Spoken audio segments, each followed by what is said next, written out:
पण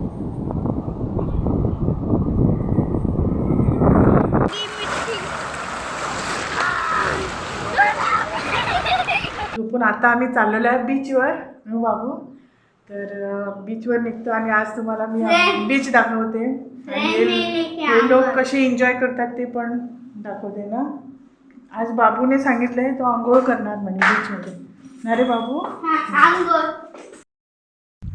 तर बाबू पवा किती एक्साइटमेंट झाली त्याला, पुढं पुढं धावून पळाला.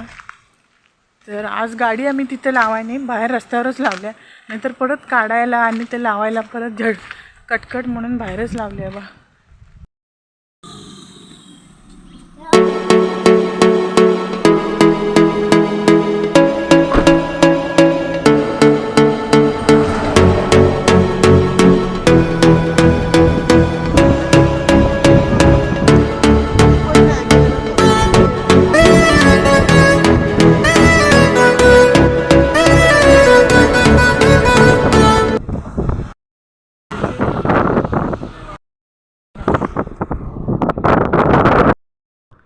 तर फायनली आम्ही बीचवर पोचला आणि आम्ही बीचच्या जवळ जाण्याआधीच मुलांचा धिंगाणा सुरू झाला. मी पुढे जाऊ, मी जाऊ का असं. मग इथं प्रॉब्लेम झाले काय, गाडी पार्क करायचं जरा जागा भेटत नाही, त्यामुळे 1-2 मिनटं आम्ही इथंच थांबलो. तोपर्यंत रौनकचे पप्पा टर्न घेऊन आले आणि तिथे गाडी लावली. तर तुम्ही दृश्य पाहू शकता किती सुंदर दिसतंय बीच. हा बीच ना एवढा क्लीन आहे ना, तुम्ही कधी बी गोव्याला आल्यात ना ह्या बीचवर नक्की व्हिजिट करा, जावा. खूप बरं आहे, क्लीन एकदम, पाणी पण खूप क्लीन आहे. तर आता आम्ही चालतो आहे बघा. तर फायनली आम्ही पोचलो तिकडं आणि पहिलं मी ना बेडशीट घातलं, कारण मुलं मग कुठं बसणार. ॲक्च्युली चटई घेऊन जायचा प्लॅन होता. मग खूप सामान कुठं मुलं पण होती, मग हे सामान घ्यायचं कुठं, मग चलत जाणार. मग असंच बेडशीटच घातली बॅगमध्ये. तर आणि इथं प्रॉब्लेम झाला काय, येते वेळी आम्ही गाडी बघत होतो कुठं दिसतात काय, म्हणजे 4-4:30 वाजलेले आम्ही पोचोपर्यंत. इथं कुठंच वडापाव भजीचे गाडीच दिसेना. मग आता करणार काय. मग रौनकच्या पप्पांनी सुपर मार्केटात जाऊन हे बिस्किट चिप्सच आणली. तर मला पण तेवढा टाईम नव्हता, घराकडनं करून काहीतरी आणायचा प्लॅन झालता, पण घरातली भांडी घास कपडं ह्याच्यातच टाईम गेला. मग मुलांना मग बसवलं. मग हे एक चिप्स मी द्यायच्या अगोदरच त्यांचं बाबा सुरू झाले बघा, मला हे पाहिजे मला ते पाहिजे करून. मुलं काय कशी ऐकत नव्हती. मग आईला काय आमच्या तसलं आवडत नाही, मग तिला बिस्किटच दिलं मी.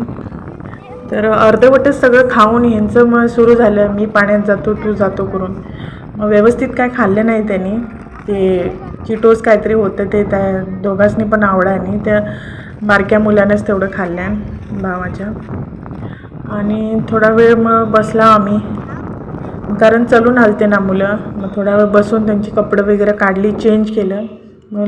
तर मंडळी आम्ही बीचवर फायनली पोचलेलो आहे आणि मुलंसुद्धा खूप एन्जॉय करत आहे. पहा इथं हा माझा भावाचा मुलगा, इथे रौनक आहे, तिथे छोट्या बाबूला घेऊन त्याचे पप्पा आहे बसलेले आहेत.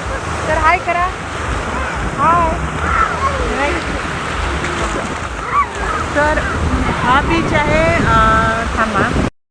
तर आम्ही आश्वे बीचवर आलेलो आहे. या बीचाचं नाव आश्वे. तिथं तुम्ही गोव्याला आलात तर मोरजी शिवली त्या साईडला हा बीच आहे, आश्वे म्हणून. तर इथं क्राऊड खूप कमी असतो आहे, जास्त करून फॉरेनर लोक इथं असतात, टुरिस्ट. तर तुम्ही पाहू शकता, म्हणजे सराउंडिंग कोणच तुम्हाला दिसणार नाही, जास्त गर्दी. तर वातावरण खूप इथं थंड आहे आणि पाणीसुद्धा खूप क्लीन आहे, त्यामुळं मुलांनासुद्धा आंघोळ करायला एकदम चांगलं आहे. तर मुलं आता खूप मस्त एन्जॉय करतात. हे बघा रेवदीव सगळी धोंडाव. तर हे पहा बीचवरचं दृश्य किती छान आणि एकदम प्रसन्न वाटतंय. असं वाटतं की हे बीच पाहून देव माझा किती महान आहे. तर खूप ग्रेट, आमच्या देवाची महिमा असो. तर त्याने हे आम्हासाठी एवढं निर्माण केलं आहे. तर मुलं पण खूप एन्जॉय करत होती आणि बीचवरून ना सूर्य मावळतो ते दृश्य तुम्ही पाहून ना इतकं भारी वाटते. एकदम क्लिअरली दिसते सूर्य मावळतो, एकदम जवळ असतो, पाण्यात जातो, असं एकदम बरं वाटते पाहायला. तर मुलं पण मस्त एन्जॉय करत होती फ्रीली एकदम. म्हणजे छोटा मुलगा काय भावाचं एकदम मस्ती ऐकत नव्हता. मग आई त्याच्याबरोबरच होती. मग थोडा वेळ बसलो आम्ही. बसल्यानंतर बिचारे कुत्रा आलं म्हणजे बिस्किट खात होतं तेव्हाच आलं. मग आईला म्हटलं घाल. तर कधी पण तुमच्या जेवणाच्या वेळेला म्हणजे कुठं तुम्ही टुरीला जाल कुत्रं दिसेल, जनावर कुठलंही दिसेल तर त्याला एक भाकर काहीतरी तुमच्याकडे असेल ते घाला. म्हणजे कधी कधी ना ते देवाच्या रूपाने सुद्धा येऊ शकते ना. तर मुक्या प्राण्याला आम्ही खूप प्रेम केलं पाहिजे, कारण हे देवाचं वचन सांगते आम्हाला. तर आम्ही प्राण्यावर खूप जीव लावला पाहिजे त्यांनी, कारण ते पण देवाची रचनाच आहेत. तर हा तुम्हाला सूर्य दिसतो बघा इथं, एकदम त्याचं सनरेज. तर आता किती 6:30 वाजलेले आणि लोकांची थोडं गर्दी वाढत होती. लोक कशी लवकर कोण येत नाही. आता आम्ही मुलं आहेत म्हणून आम्ही लवकर आलो, कारण थोडा वेळ ते खेळेल तरी, कारण परत मग लेट झाल्यावर मग जायचं पण टेन्शन होतं आहे म्हणून. मग आणि तर मुलं पण असं कॅमेरावरच बघत होती मी कसं शूटिंग काढतो आहे ते. तर त्याला पण ते एक नवीनच कसं होतं, फर्स्ट टाईम मी काढालतो, तर त्याला पण माहीत नाही मी ब्लॉग शूट करायला होते. तर हे पाठीमागं बघू शकता तुम्ही शेक्स आणि त्यांचे रेस्टॉरंटमध्ये ओपन झालं. तिथं फॉरेनर्स वगैरे ते खाटीवर बसतात. तर त्या खाटीवर बसून घेण्याची मजा आणि रॅवेवर जमिनीवर बसण्याची मजा खूप वेगळी आहे. तर बरं वाटलं आम्हाला बीचवर येऊन. तर तुम्हाला पण बघायला भेटला आज बीच. तर मित्रांनो आम्ही पोचलो आता आणि आता टाईम वाजलेला आहे 9:30 आणि बाबूने एक काम म्हणजे कसं घोटाळा केला. जातेवेळी त्यानं लॉक केलं ना, तर तो चावी द्यायला विसरला मला. त्याच्याकडे चावी होती आणि मग कुठे शेणवल्यानं काय की त्यानं. मग आता शोधून गाडीतच होती, मग मिळाली आता.